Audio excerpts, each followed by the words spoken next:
हमारे भारत और बिहार में एक बहुत ही लाजवाब चीज़ें जुड़ी हुई है कि यहाँ मौसम, ऋतु, समय और महीने के अनुसार भी लोगों का मनोरंजन करने का अंदाज अलग है।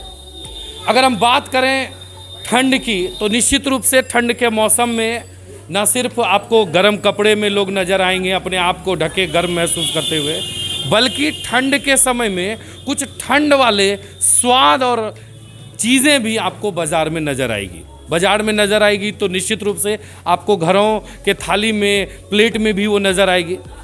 निश्चित अगर आप देख चुके हैं तो निश्चित रूप से हमारा भी ध्यान इस घीवर पर है और हम बात भी आज इस घीवर की ही करने वाले हैं। नमस्कार, मैं हूं वरुण बाबुल और आप देख रहे हैं जीएस न्यूज़। आज हम हैं नौगछिया के सुप्रसिद्ध महाराज जी होटल में और हमारे पास ये रखा हुआ घीवर है।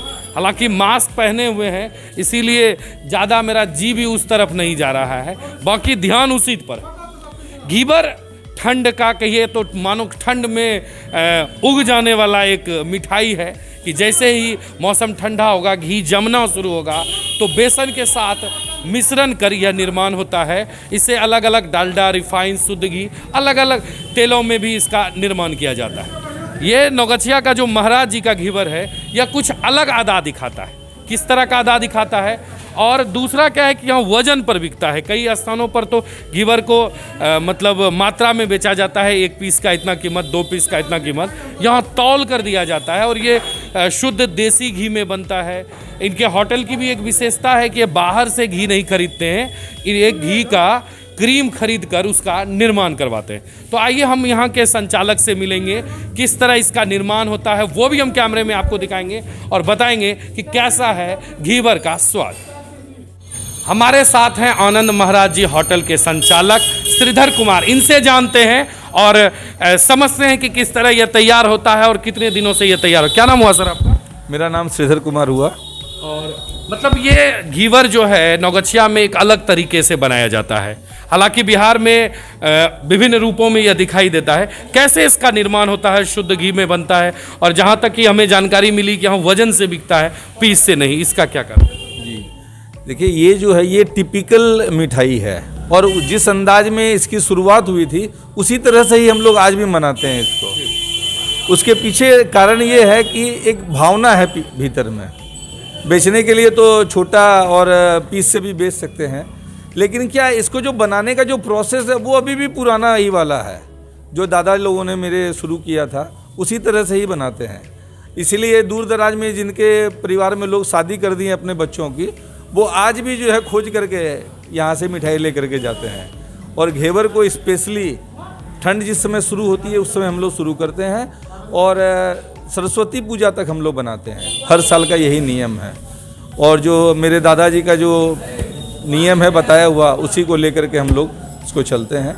तो इसका निर्माण यहीं के कारीगर करते हैं या अलग जगह के अलग कलाकार हैं जो इसको तैयार करते हैं? ये जो कला है वो मेरे दादा को मिली हुई थी और उन्होंने इसको शुरू किया था और साथ में जो सहयोगी थे जब वो धीरे धीरे ट्रेंड हो गए तो उनको भी दे दिया काम करने के लिए।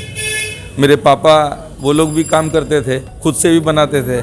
अब हम लोग बनाते नहीं हैं लेकिन हम लोगों का भी सहयोग रहता है, क्योंकि कुछ चीज़ें ऐसी इसमें है जो हम लोग खुद से ही करते हैं, उसमें किसी और कारीगर का हाथ नहीं रहता है। इसीलिए आपको ये जो मिठाई है ये आपको बाज़ार में मिलेगी ज़रूर, लेकिन ये टेस्ट नहीं मिलेगा आपको, ये बात नहीं मिलेगी आपको। इसका जो बनाने का जो प्रोसेस है और जो कुछ टेक्निकल बात है वो हम ही लोगों के पास ही है। अच्छा, कैसे इसको बनाया जाता है? जैसे लोग देख रहे हैं वीडियो में, जो स्वाद ले भी चुके हैं या नहीं भी लिए हैं, कैसे ये बनता है? लोग तो सीधा आते हैं और रेट पूछ कर खरीद कर लेकर जाते हैं और घर में स्वाद लेते हैं। इसको कैसे तय, इसमें क्या क्या चीज़ मतलब है इसमें, इसका कैसे निर्माण आपने करवाया? ये ऐसा है कि इसको समय तो बहुत बदल गया है, लेकिन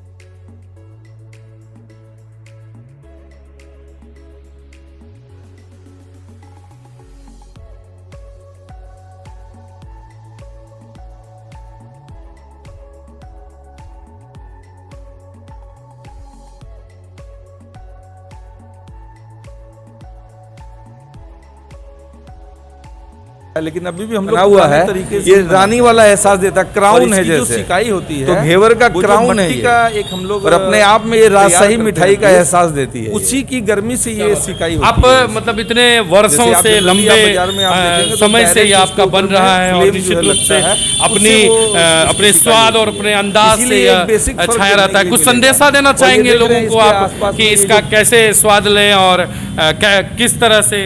नहीं, कुछ तो स्वाद हम लोग अपने से देने का प्रयास करते हैं और हमारे जो ग्राहक हैं वो भी बड़े अद्भुत हैं, उनके पास भी नए नए आइडियाज़ वगैरह हैं और वो लोग बताते हैं मुझे कि भैया इस पे थोड़ा ड्राई फ्रूट्स ऐसे डाल के खाए और मज़ा आया, थोड़ी रबड़ी डाल दी है तो और मज़ा आया। तो बहुत सारे तरीके हैं, लोग और नया नया इन्वेंशन करते हैं, हम लोग भी उस तरह से अपना उसको एंजॉय करते हैं। आप कोई संदेशा देना चाहेंगे लोगों से कि किस तरह जो है वो इसको एंजॉय करें तो और मज़ा आए? देखिए, सबसे बड़ी बात यह है कि इसका जो टिपिकल अंदाज है वो तो रहना ही चाहिए, क्योंकि जो ओरिजिन जिस ढंग से हुआ है उसका मज़ा आपको हमेशा ही लेना चाहिए। उसके बाद आप अलग अलग उसके अंदर में फ्लेवर डालिए अपने हिसाब से। कई जगह पर लोग अलग अलग फ्लेवर में बना रहे हैं, उस फ्लेवर में भी खाइए, रबड़ी लगाइए, आप ड्राई फ्रूट्स डाल करके आप खा सकते हैं, अपने अपने ढंग से मज़ा लीजिए इसका। बहुत अच्छी मिठाई है और पीला पीला है, और अभी तो जो समय आ रहा है, मकर संक्रांति अभी शुरू हो गया है, उसका हम लोग आनंद लेंगे। उसके साथ में आप दही, चूड़ा, शक्कर, कई तरह से आप इसका आनंद ले सकते हैं।